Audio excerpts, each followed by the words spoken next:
In the retail buying process सबसे first जो step था that was determine the customer requirement. In this step we are going to analyze that what are the various needs of goods and services. ठीक है, but in whom, मतलब ये किसके लिए हम देखेंगे, ये सारा का सारा जो सिनेरियो किसके लिए हमें देखना है, only for the consumer, because we are the last in the retail chain. We are only who are going to basically communicate with the customers and selling the product to the customer. So before offering any product, first we have to analyze that what is the requirement of the basically customer. Requirement क्या है customer का, ठीक है, need को analyse करना, उनके behaviour को समझना, उनके परचेजिंग पैटर्न को एनालाइज करना, ठीक है, ये सारी चीजें हम फर्स्ट स्टेप में करेंगे रिटेल बाइंग प्रोसेस में. ठीक है, why? Because retailer is also buying the product from someone, either from the manufacturer, from the wholesaler and agents. ठीक है, उनसे वो खरीदते हैं प्रोडक्ट, लेकिन कोई भी प्रोडक्ट को परचेज करना और ऑफर करना, that is not going to make you successful in the retail. True? So for that we have to analyze the customer behavior first. Consumer behavior क्या होता है सबको पता है, consumer need क्या होता है सबको पता है, ठीक है. Customer need is going to basically satisfy the customer. जैसा नीड होगा वैसा जैसा प्रोडक्ट प्रोवाइड करोगे, that is going to basically make the customer delight. True? तो फर्स्ट स्टेप क्या होता है, क्लियर हो गया first step. In the second step क्या है, सर्च और develop the product as per the customer requirement. once we decide, once we analyze the consumer behavior, now we are basically make the data that which product we need to purchase for the customer. ठीक है, in the second step we are going to understand और develop the search और develop the product. We are going to search for the product that these products are required, we make the data of that. Right, second step clear हो गया. In the third step now we are basically choose that from whom we are going to purchase the product, like who are our supplier. अब हमारे supplier कौन होंगे, ठीक है, किनसे हमें प्रोडक्ट को परचेज करना है, ठीक है, सप्लायर कौन होगा. ठीक है, in the fourth point, negotiation. In the fourth step we are going to negotiate on price and credit terms. What is the meaning of negotiation? यानी एक तरीके से बार्गेन करवाना या एक कंडीशन अप्लाई करना. ठीक है, निगोशिएशन में सिर्फ प्राइस नहीं होगा, निगोशिएट हम बहुत सारे बेसिस पे करते हैं, जैसे this price whatever at that time whatever amount we are paying, we are going to pay this amount for after 2 months. अगर हम परचेज करते हैं फिर भी हम वही अमाउंट पे करेंगे, तो that is also the part of negotiation. So negotiation हम कौन कौन से बेसिस पर करेंगे, प्राइस के बेसिस पे कि कितना अमाउंट हम पे कर सकते हैं. हम कोशिश करेंगे ज्यादा से ज्यादा मिनिमाइज करने का cost. Why? Because when we minimize the cost, we can basically provide discount to the customer as well as we'll earn the higher margin, right? So we will try to basically force the supplier to negotiate on price and reduce the price of the product. ठीक है, and somehow we are also doing more thing in negotiation. हम और क्या क्या चीजें करते हैं. पहली चीज कि यहाँ पर हम प्राइस तो बोलेंगे ही कम करने, साथ साथ same time we are also saying that हम इतनी क्वांटिटी में प्रोडक्ट लेंगे. सो जब हम ज्यादा क्वांटिटी में प्रोडक्ट लेते हैं तो that is something related with economies of scale, है ना. जब हम ज्यादा क्वांटिटी में प्रोडक्ट ले रहे हैं तो उनका मार्जिन ज्यादा बन रहा है. ट्रू. सो उनको ये भी हम प्रॉमिस कर सकते हैं कि हम हाई बोल सकते हैं बल्क में प्रोडक्ट परचेज करेंगे. हो सकता है कि और भी रिटेलर्स को आप रेफर करो सप्लायर को, ठीक है, you will try to make a good relationship with supplier, so they will try to negotiate on these basis. Clear हो गई बात, समझ में आया. और हो सकता है कि आप रेगुलरली परचेज करो प्रोडक्ट, तो ये सारे प्रोमिसेस के थ्रू भी आप निगोशिएट करवा सकते हो, है ना. चलिए, so in the fourth point credit terms क्या हो सकता है. क्रेडिट टर्म्स ये हो सकता है कि अभी हमने प्रोडक्ट को परचेज कर लिया लेकिन पेमेंट वन टाइम हम नहीं कर सकते हैं, है ना. जैसे 5 लाख का प्रोडक्ट परचेज तो कर लिया but we can't able to pay 5 lakh at one time. So in that case what we can do, we can basically EMI के बेसिस पे वी कैन सेट ईएमआई, या तो हमने बना दिया या तो हमने कोई कंडीशन अप्लाई कर दिया. कुछ ऐसे भी रिटेलर्स होते हैं, कंडीशन क्या लगाते हैं कि अगर मेरे 50% प्रोडक्ट सेल हो जाता है तो फिर मैं आपको पूरा पेमेंट करूंगा. ठीक है, so we can also apply the credit terms that how we are going to make the payment of whole amount. Clear हो गई बात. In the fourth point we are going to negotiate. ठीक है, in the fifth point we are basically give the specification देंगे कि हमें कितना quantity में प्रोडक्ट चाहिए, डिलीवरी टाइम क्या होना चाहिए, ठीक है, डिलीवरी टाइम क्या होगा और क्वांटिटीज वगैरह के बारे में स्पेसिफिकेशन देंगे। उसके बाद we are monitoring the delivering of the product and finally product जब हमारे पास आएगा then we are going to monitor the product, जो प्रोडक्ट है वो नंबर ऑफ क्वांटिटी सही है कि नहीं, प्रोडक्ट डैमेज तो नहीं है, we are going to monitor it. ठीक है, आगे बात समझ में? तो ये सारे पॉइंट्स क्लियर हो गए ना। First point, determine the customers requirement, ठीक है, या तो इसको शॉर्टकट में लर्न करना है तो क्या याद कर सकते हैं, कस्टमर, सेकेंड में क्या कर सकते हैं, कस्टमर रिक्वायरमेंट, थर्ड में क्या कर सकते हैं, सप्लायर, फोर्थ में निगोशिएशन, फिफ्थ में स्पेसिफिकेशन एंड सिक्स्थ में मॉनिटरिंग। याद हो जाएगा ऐसे? ठीक है, अब मैंने कुछ आप लोग को कॉजेस बताए थे कि what are the various causes of conflict between retailer and supplier. चलिए महिमा बताइए, what are the reasons between conflict between retailer and supplier, चलो बताओ। Basis there is the conflict between the retailers and suppliers। क्या क्या reason हो सकते हैं retailer और सप्लायर के कॉन्फ्लिक्ट का, ठीक है। So first reason is irregular supply. Irregular supply why? Irregular जो चीज कॉन्स्टेंटली ना हो रहा हो, ठीक है, जैसे मान लो कि कुछ ऐसे प्रोडक्ट्स होते हैं जिनका हमें मंथली सप्लाई चाहिए होता है, ठीक है, हमने मंथली बेसिस पर सप्लायर को बोल दिया कि हर मंथ इतना क्वांटिटी इस प्रोडक्ट का आपको सप्लाई करना है, ठीक है, लेकिन that supplier is not taking it seriously and they are basically making gap in supplying the product. True? So in that situation what will be happen? The image of the retailers will be destroyed because of the lack of product in the retail store. True? So that is going to affect the two situation. एक तो customer को भी basically effect करेगा, है ना, क्योंकि उनके पास product नहीं है, लैक है या शॉर्टेज है, ठीक है। दूसरा चीज है कि रिटेलर जो है उनका रिलेशनशिप खराब होगा किसके साथ, आपके बेसिकली कस्टमर के साथ एज वेल एज सप्लायर के साथ, ठीक है। तो irregular supply of the product, ठीक है, या फिर delay in the supply of the product, in both situation. Clear होगी बात? Next second one is differential pricing policy. If the supplier is not basically giving the product in the same price, if they are not providing the product of similar cost to the so many retailers, in the case of differential pricing, what is the meaning of differential pricing? Alag price, discrimination is there, ठीक है, among the different retailers. So in that situation there can be the rise of conflict between the retailers and suppliers. आई बात समझ में? Okay, now first समझ में आया point, second point clear हो गया सबको everyone? Now the third one is customer complain. It might be possible because of the, बोल सकते हैं ना कि quality of the product is not as such good, ठीक है, आपने सप्लायर से प्रोडक्ट मंगवा लिया, this is happening with the clothes a lot. Local clothes के साथ ये बहुत ज्यादा होता है, उसके कलर जाने लगे, ठीक है, फिर वो उसकी क्वालिटी वो बिल्कुल अच्छा नहीं हो quality, so we are getting complain about the product.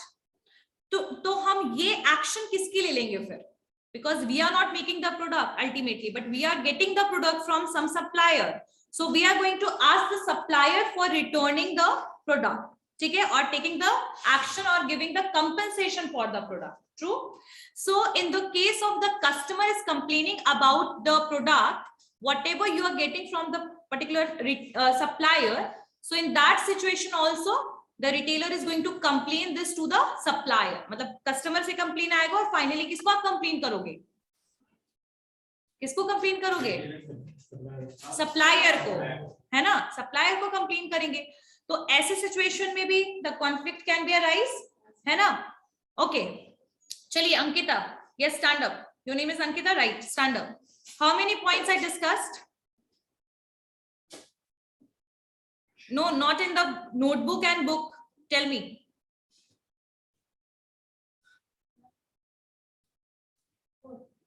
Four point. Tell me, first one.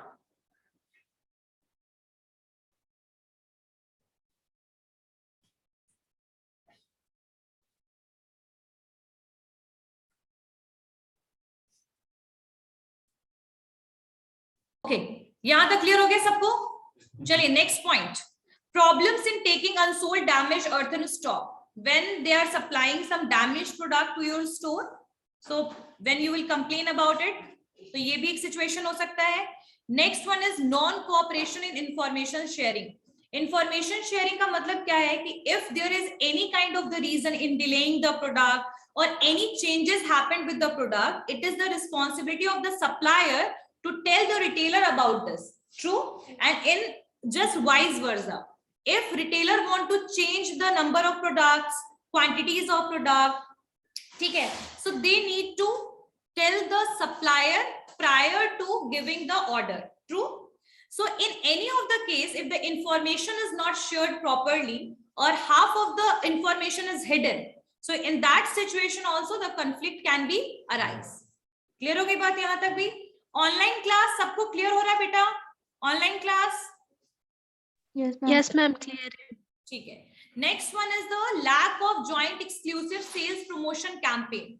See, sales promotion, what is the meaning of sales promotion? Sales promotion is a short term technique for promoting the products. ठीक है, short term techniques के लिए जैसे coupon ले आए, discount ले आए, एक पे एक फ्री ले आए, तो कई बार तो कंपनी खुद से ये ऑफर देती है, कई बार रिटेलर्स खुद अपनी तरफ से भी ऑफर या कुछ लगाते हैं, देते हैं इसमें एडिशनल. तो ऐसे सिचुएशन में जब आपका बोल सकते हैं कि आप jointly when you are not working and you are working exclusively, ठीक है, so for the sales promotion और एडवर्टीजमेंट बेसिस हो सकता है कई बार आपका बेसिकली क्या हो जाए, कंफ्लिक्ट अराइज हो जाए. ठीक है. Next one is poor warranty settlement. What is the meaning of warranty? There is difference between guarantee and warranty. What is that? क्या डिफरेंस होता है?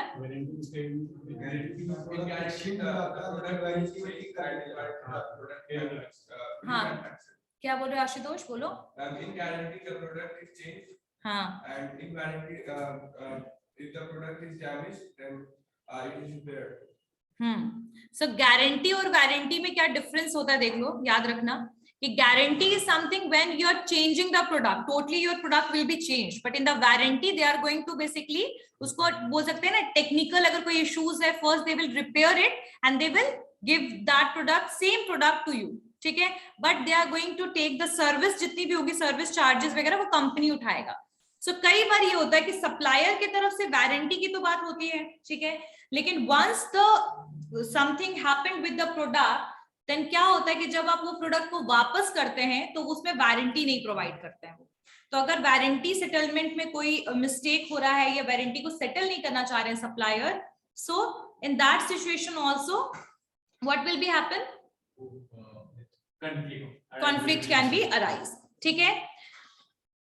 Minimum quantity for one consignment, when it is rated with the quantity, if there is an issue, the conflict can be arise. How we can make the harmonious relationship between the supplier and retailer? What is the meaning of harmonious?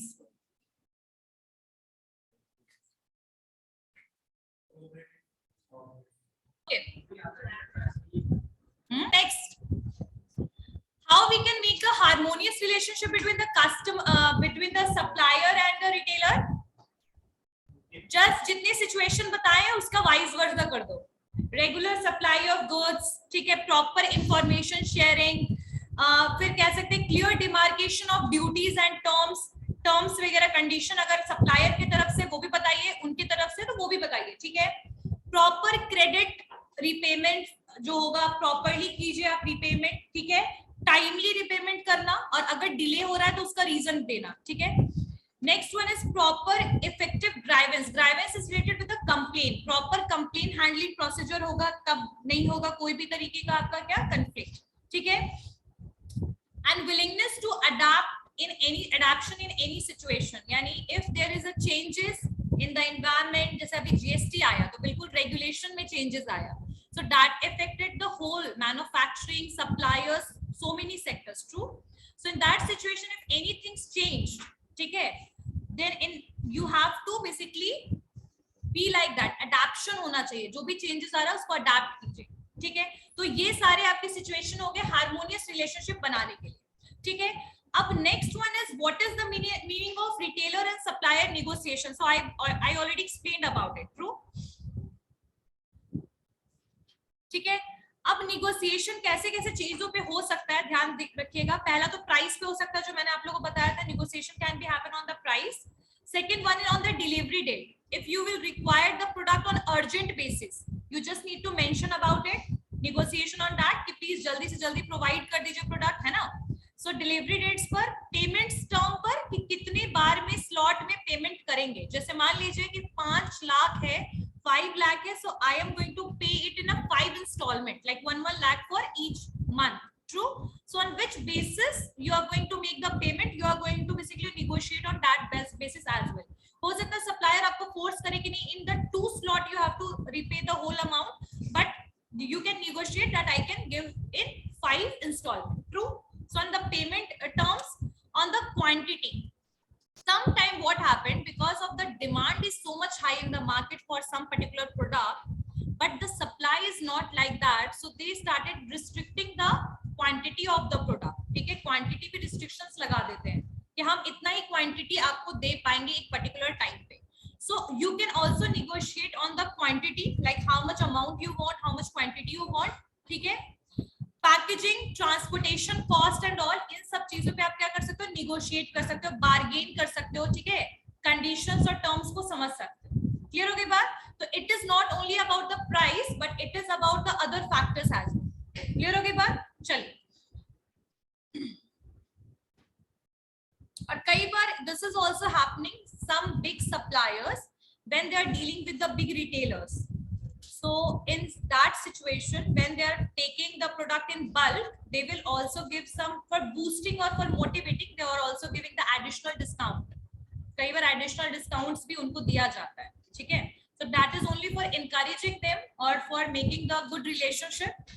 इसके लिए क्योंकि बड़े retailers हैं तो उनके पास consignment बड़ा, एक बार में बड़ा order आएगा. True. So in that situation they don't want to leave those retailers. So कई बार एडिशनल डिस्काउंट भी खुद से कौन देता है, सप्लायर देता है. क्लियर होगी बात? कौन बात कर रहा है, बहुत ज्यादा सुनाई दे रहा है मुझे.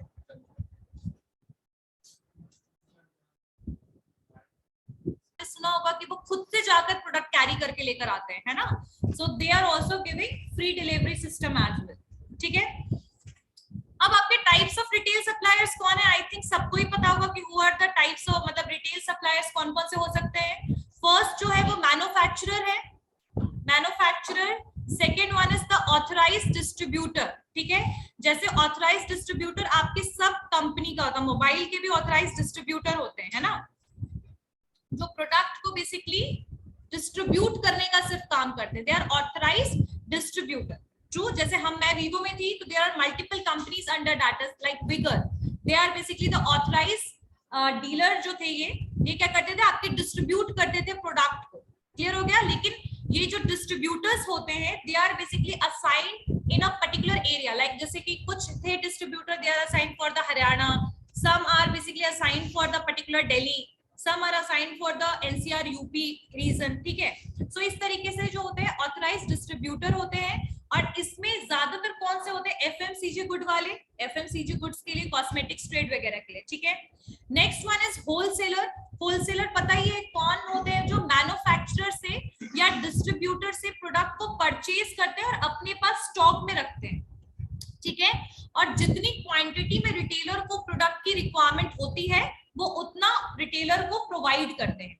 कुछ होलसेलर्स कैसे होते हैं, आप लोगों को मैंने टाइप्स ऑफ होलसेलर्स करवाया है, नहीं करवाया, करवा दूंगी. ठीक है, अब होलसेलर्स में मैं बताती हूँ. कुछ ऐसे होलसेलर होते हैं जो स्पेशलाइज्ड होलसेलर होते हैं. स्पेशलाइज्ड होलसेलर का मतलब जो सिर्फ एक टाइप के प्रोडक्ट का ही स्टॉक रखते हैं. कुछ ऐसे होलसेलर होते हैं, they have varieties of that. And one more thing, if they are dealing with multiple retailers at one go, ऐसा नहीं कि कुछ ही रिटेलर्स के साथ वो डील करते हैं, कई बार वो मल्टीपल रिटेलर्स के साथ डील करते हैं. कुछ होलसेलर्स जो होते हैं वो ब्रांडेड कंपनी के होते हैं होलसेलर्स. आ रही है बात समझ में? सिर्फ एक ही ब्रांड का प्रोडक्ट अपने पास रखेंगे. ठीक है, कुछ एक टाइप का प्रोडक्ट अपने पास रखेंगे, कुछ मल्टीपल वेराइटीज होगा, है ना. तो ये होलसेलर्स जो होते हैं they are supplying the retailers in a small quantity, जितना उनको रिक्वायर्ड है. ठीक है, नेक्स्ट कौन होते हैं, एजेंट होते हैं. सो एजेंट क्या करता है, अच्छा सुनो, एजेंट क्या करता है. एजेंट जो है वो प्रोडक्ट को परचेज करके अपने पास स्टॉक नहीं रखता है, याद रखिएगा. Agent never make stock of the product, but what they are doing, they are basically making a bridge between the retailers and the wholesalers और retailers and the manufacturer. वो एक ब्रिज बनाएंगे आपको और उनको मिलवाने का, ठीक है, और उसके लिए वो क्या लेते हैं, कमीशन लेते हैं. आई बात समझ में?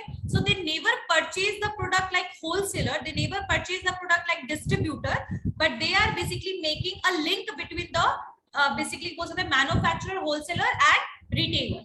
And for that what they are taking commission from both, sometimes from both, from retailers as well as from wholesalers. आगे बात समझ में कि कौन होते हैं एजेंट, ठीक है. एजेंट जो होते हैं वो क्या करते हैं, कई एक और चीज, वो प्राइस में भी निगोशिएशन में हेल्प करेंगे. वो प्राइस जैसे बोल देंगे रिटेलर को कि भाई आपको 500 रुपीज केजी में मान लो कि काजू जो कैश्यू होता है वो प्रोवाइड करा दूंगा, ऐसे बोल दिया, और उन्होंने ये प्राइस जो तय किया वही प्राइस उधर भी जाकर के वो निगोशिएट करते हैं. तो they are also playing a big role in negotiation of the price, ठीक है. वो आपको बोल देंगे कि मैं आपको इतने सस्ते में दिलवा दूंगा बट मैं इतना कमीशन लूंगा. आई बात समझ में? So they are doing work like this. So they are agents, so they are also mediator, mediator भी कई बार कहते हैं मेरे को, ठीक है. Next one is the auctioneer. Auctioneer का मतलब क्या होता है पता है? ऑक्शनर कौन होते हैं? जो होते हैं दे आर बेसिकली, ठीक है, ये क्या करते हैं, टेंडर्स वगैरह पास करने का काम करते हैं, ठीक है. So they are basically generally tenders वगैरह जो ओपन होता है ना, जैसे होटल बनाने के लिए, होटल वगैरह के लिए, रेस्टोरेंट वगैरह के लिए, मतलब बिडिंग करते हैं, नीलामी सुना है, तो दे आर ऑक्शनर्स, ठीक है. नेक्स्ट होते हैं कुछ गवर्नमेंट बॉडीज होते हैं हु आर सप्लायर्स, जैसे कि मदर डेयरी हो गया, ठीक है, FCI food corporation of India हो गया. तो they are basically the government bodies who are basically खुद देखते हैं वो कि प्रोडक्ट को कैसे सप्लाई करना है. अभी बिहार में कौन है, सुधा है, वो खुद से सप्लाई करवाता है प्रोडक्ट को, जितने भी मिल्क प्रोडक्ट्स हैं उनको खुद से वो सप्लाई कराता है, ठीक है. So they are the government bodies who are basically supplier, manufacturer as well as they are the supplier. आगे बस समझ में क्लियर हो गई बात, यहां तक समझ में आ गया. Now types of retail buying organization. What are the various type of retail buying organization? Retail buying organization कितने टाइप के हैं लिख लीजिए नाम, लिखिए.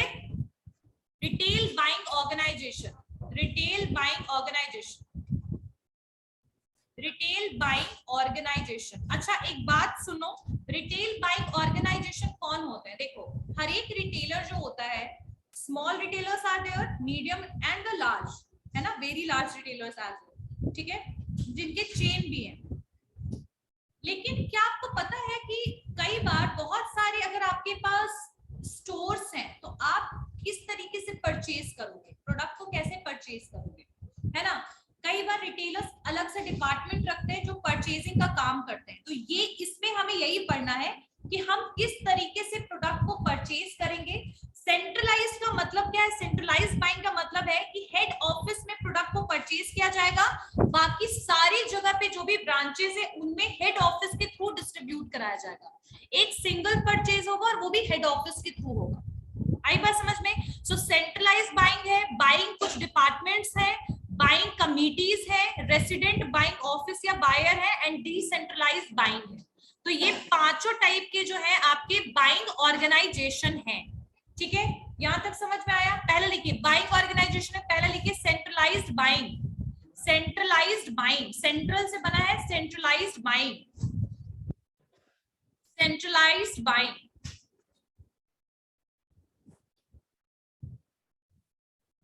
अच्छा उससे पहले एक छोटा सा टॉपिक है, सुन लो सिर्फ वर्बली, ठीक है.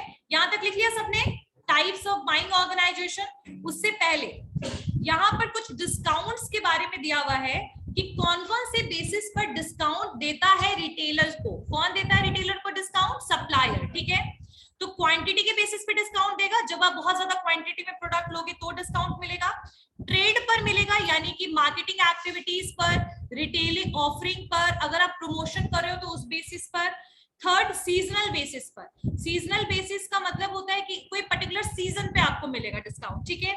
प्रमोशनल बेसिस पर, और कैश डिस्काउंट. कैश डिस्काउंट मतलब एक बार में जब आप कैश में पेमेंट करते हो ना, ट्रांजैक्शन अगर कैश में हो रहा है, एट द टाइम पेमेंट कर रहे हो, ना कि क्रेडिट पे ले रहे हो प्रोडक्ट, कैश पेमेंट कर रहे हो, तो उस बेसिस पे भी कई बार डिस्काउंट मिलता है. अच्छा जोमेटो से कितने लोग प्रोडक्ट मंगवाते हो? जोमेटो स्विगी से सारे लोग, आई गेस. खाने पीने की चीजें, रेस्टोरेंट तो कम जाते हैं, आजकल जोमेटो स्विगी, तो उसमें कभी भी देखना कि कई बार जो प्रोमो कोड है वो तभी लगता है जब आप ऑनलाइन पेमेंट करते हो, सीओडी पे नहीं लगता, देखा है? ऑफर जो होता है अगर 10% डिस्काउंट मिल रहा है तो तभी लगेगा जब आप तुरंत से पेमेंट कर रहे हो, ना कि आप कैश ऑन डिलीवरी कर रहे हो। नोटिस किया है कभी भी ये चीज? होता है ना ये चीज। तो सेम कंडीशन है कैश क्रेडिट का, जस्ट ऑपोजिट है। एट द टाइम पेमेंट करोगे तो क्या मिलेगा? डिस्काउंट मिलेगा। ठीक है, अगर आपने पैसा रखा नहीं तो आपको क्या मिलेगा? डिस्काउंट मिलेगा। और कई बार आपने ये भी नोटिस किया होगा कि जब आप कोई प्रोडक्ट को ईएमआई पे लेते हो और वन टाइम पेमेंट पे लेते हो तो उस पे भी डिस्काउंट मिलता है। जैसे मान लो मोबाइल लिया 20,000 है, एट द टाइम पेमेंट किया तो 10% डिस्काउंट मिल गया, यानी कि 2,000 का डिस्काउंट मिल गया। वही चीज अगर आपने ईएमआई पे उसको डिस्ट्रीब्यूट कर दिया तो उस पर डिस्काउंट नहीं मिलता है ना? तो यहाँ सेम सिचुएशन है, cash discount, seasonal discount, promotional discount, quantity discount. ठीक है, क्लियर होगी बात? चलिए अब आते हैं सेंट्रलाइज्ड बाइंग पे। सेंट्रलाइज्ड बाइंग किस चीज के लिए सुटेबल है? Multiple retail chain retail setting के लिए। सेंट्रलाइज्ड बाइंग डिपार्टमेंट क्या करता है? यहाँ पर एक ही डिपार्टमेंट होगा जो सेंट्रलाइज चलेगा, यानी सारे चेन स्टोर के लिए परचेजिंग का काम कौन करेगा? अकेला सिर्फ एक ही सेंट्रल वे में बेसिकली परचेजिंग होगा। निगोशिएशन हो गया, क्वांटिटीज हो गया, सब कुछ कौन डिस्क्राइब करेगा? सिर्फ एक सेंट्रल में जो आपका ऑफिस है या स्टोर है, सिर्फ वही। ठीक है, और यहाँ पर इसके लिए निगोशिएट करना, वेरियस चेन तक प्रोडक्ट प्रोवाइड करना, ये सारा काम यही डिपार्टमेंट करेगा। स्टोर मैनेजर, ये अलग बात है कि अलग अलग डिपार्टमेंट, या तो उसमें क्या होता है कि जो स्टोर मैनेजर होंगे वो भी रिस्पॉन्सिबल होंगे इसके लिए, और आज मुझे स्टोर मैनेजर करवाना भी है, तो store manager are responsible for manage the shop floor. ठीक है, but in the centralized way only one purchasing department centralized way में परचेज करेगा प्रोडक्ट। ठीक है, इसमें कुछ पॉइंट्स लिखो। सेंट्रलाइज्ड रिटेल बाइंग ऑर्गेनाइजेशन में क्या होगा इसमें लिखिएगा।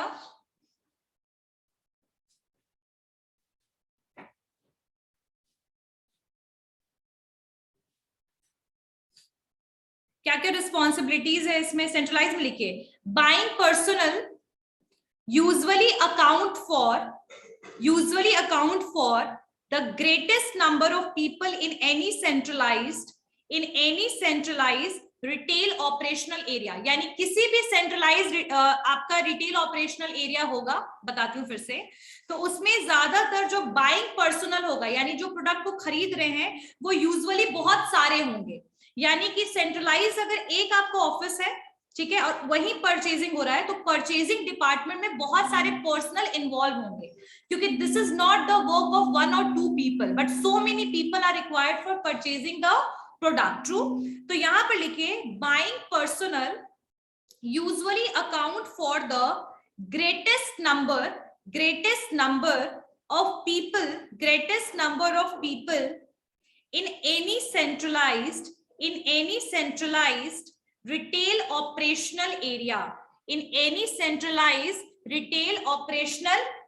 इसका मतलब क्या हुआ ये देखिए, यहां पर बेसिकली सेंट्रलाइज्ड अगर आपका कोई हेड ऑफिस या कोई भी आपका रिटेल है, मल्टीपल चेन्स अवेलेबल है इसके, लेकिन यहीं से प्रोडक्ट को परचेज किया जा रहा है, प्रोडक्ट को यहीं से परचेज कर रहे हैं सेंट्रलाइज्ड वे में, तो इसके लिए बहुत सारे लोगों की रिक्वायरमेंट होगी।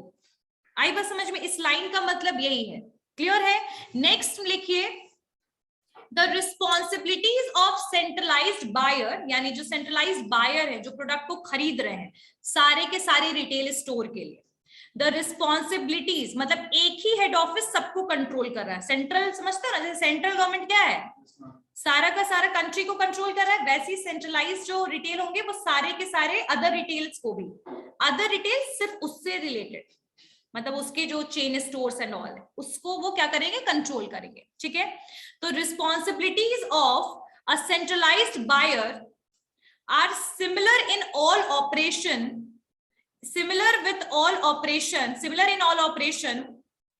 with a centralized system। ठीक है, यानी कि जो भी बायर होंगे वो सेंट्रलाइज सिस्टम के थ्रू प्रोडक्ट को क्या करेंगे? परचेज करेंगे। Operations with a centralise system. ठीक है, नेक्स्ट लिखिए, रिस्पॉन्सिबिलिटीज क्या क्या है सेंट्रलाइज्ड बायर की। What are the various responsibility of centralised buyer? पहली बात, जब भी सेंट्रलाइज्ड बायर होंगे तो ऐसे सिचुएशन में प्रोडक्ट को सेल करने का, प्रोडक्ट को भेजने का और प्रोडक्ट को सेल करने का, ठीक है। अगर मान लो कि चेन स्टोर ओपन कर लिया, क्लियर है, तो चेन स्टोर अगर आपने ओपन किया है और आप ही अभी तक उसको पूरा कंट्रोल कर रहे हो, तो आपका काम है ना उनको तक प्रोडक्ट पहुंचाना। तो प्रोडक्ट को खरीदना कहां से, सप्लायर से, और उसको सेल करना जो बाकी रिटेल स्टोर्स हैं उन तक, ये दोनों काम सेपरेट होंगे।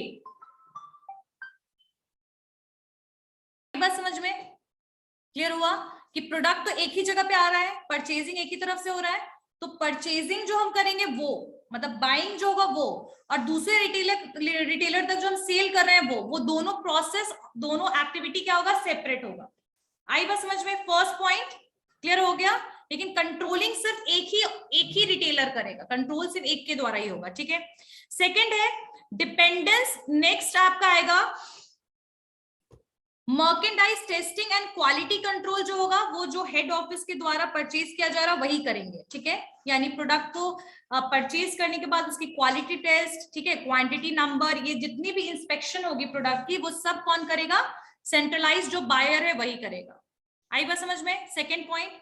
थर्ड पॉइंट है even they have warehouse, मतलब एक बार हो सकता है सेंट्रलाइज्ड वे में वो परचेज कर रहे हैं और उनको बहुत सारे अपने रिटेलर्स को प्रोडक्ट पहुंचाना है, तो ऐसे सिचुएशन में आपके पास नंबर ऑफ प्रोडक्ट्स तो बहुत ज्यादा होंगे, बल्क में होंगे, तो आपके पास वेयर हाउस की भी सुविधा हो सकती है।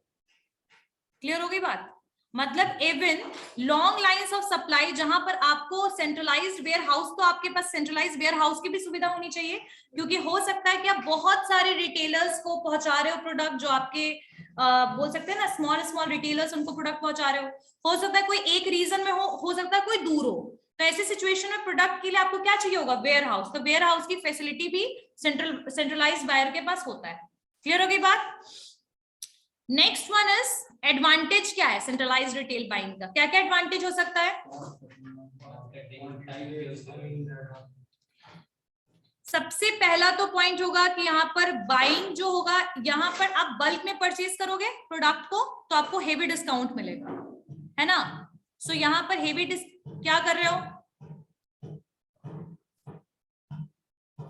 First one is to increase, पहला तो ये होगा इंक्रीज बाइंग पावर, पहले तो बाइंग पावर इंक्रीज हो रहा है, निगोशिएशन पावर इंक्रीज होगा, डिस्काउंट में आपको मिलेगा हेल्प, क्योंकि obviously you are purchasing the product in bulk.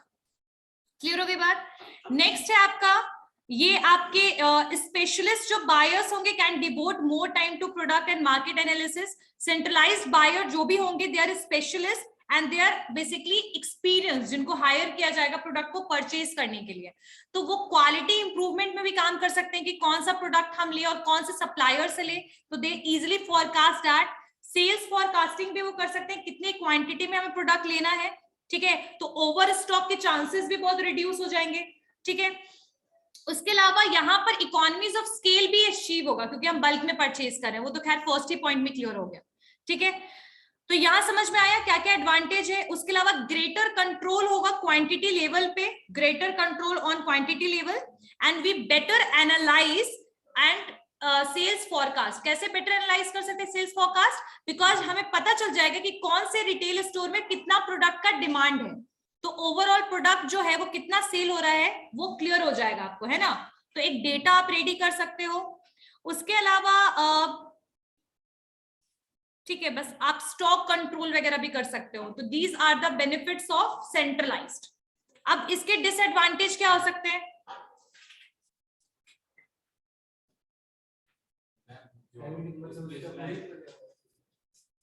यहाँ पर सिचुएशन क्या होगा कि पहली बात, जो आपके बाकी रिटेल चेन के स्टोर्स हैं, they don't have opportunity to purchase the product according to their own terms and conditions. उनका कंडीशंस आप लगा नहीं सकते हो, क्योंकि आपको अल्टीमेटली हेड ऑफिस से प्रोडक्ट को मंगवाना है, जो हेड रिटेलर्स है या जो कंपनी है वही भेजेगा प्रोडक्ट, ठीक है। सो यहाँ पर you don't have any opportunity to purchase the product in low cost, whatever amount they will decide, they are going to send the product on that cost only, है ना। सो यहाँ पर first condition तो ये हो गया। Second one है कि buyer effectiveness is based on sales volume. तो कई बार ये हो सकता है कि मतलब reduce in the buyer effectiveness, जो मैंने बताया वही एक टर्म हो गया, lack of sensitivity to the local needs. Local needs क्या होता है?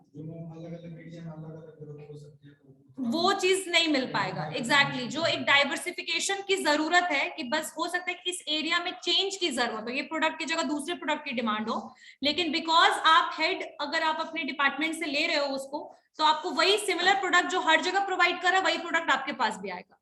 ठीक है, तो लोकल नीड पर हम फोकस नहीं कर पाएंगे। रीजन टू रीजन नीड्स भी चेंज होता है ना, according to geographic region the customers needs are also change, but we can not follow that. Clear हो गई बात? तो ये कुछ इसके डिसएडवांटेज है। उसके अलावा नेक्स्ट है आपका डिसेंट्रलाइज्ड रिटेल बाइंग ऑर्गेनाइजेशन। यहां से हम लोग नेक्स्ट क्लास में करेंगे, और उसके अलावा आपके जो बाइंग डिपार्टमेंट्स क्या है, बाइंग कमिटीज, ये सारा समझा दूंगी। ठीक है, इसमें भी लिखना है कुछ पॉइंट। क्लियर हो गया? किसी को कोई डाउट है?